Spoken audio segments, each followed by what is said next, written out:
Bonjour à tous. Dans cette vidéo, je vais vous expliquer comment calculer la valeur initiale, connaissant la valeur finale et le taux d'évolution.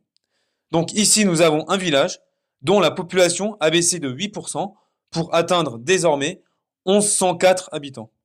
Et la question, c'est de savoir quelle était la population de ce village avant, c'est-à-dire avant la baisse de 8%. Donc ici, j'ai fait un petit schéma. Donc là, on a la valeur initiale, là, on a la valeur finale, et là, on a un coefficient multiplicateur.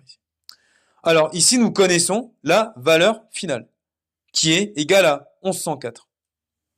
Donc ça, c'est la population finale. Donc la valeur finale, ok. Et ce que nous cherchons, nous, c'est la population initiale, c'est-à-dire avant la baisse, autrement dit, la valeur initiale. Alors, entre la valeur initiale, c'est-à-dire la population initiale, et la valeur finale, c'est-à-dire la population finale, on a eu une baisse de 8%. Mais si on a une baisse de 8%, cela signifie que l'on a un coefficient multiplicateur associé à cette baisse, que nous allons calculer. Alors, si la population a baissé de 8%, cela signifie qu'elle a été multipliée par 1 moins 8 sur 100. Alors, 8 sur 100, ça fait 0,08, et 1 moins 0,08, c'est égal à 0,92. Donc, la population, d'accord, entre la valeur initiale et la valeur finale, a été multipliée par 0,92.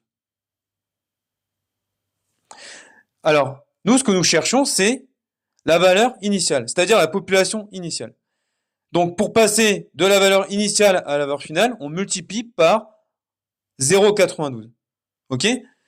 Mais cela signifie que pour passer de la valeur finale à la valeur initiale, d'accord? C'est-à-dire pour effectuer le chemin inverse, au lieu de multiplier par 0,92, nous allons diviser par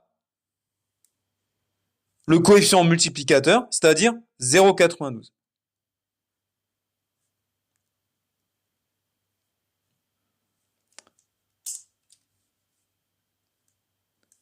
Donc, la valeur initiale, c'est la valeur finale divisée par le coefficient multiplicateur,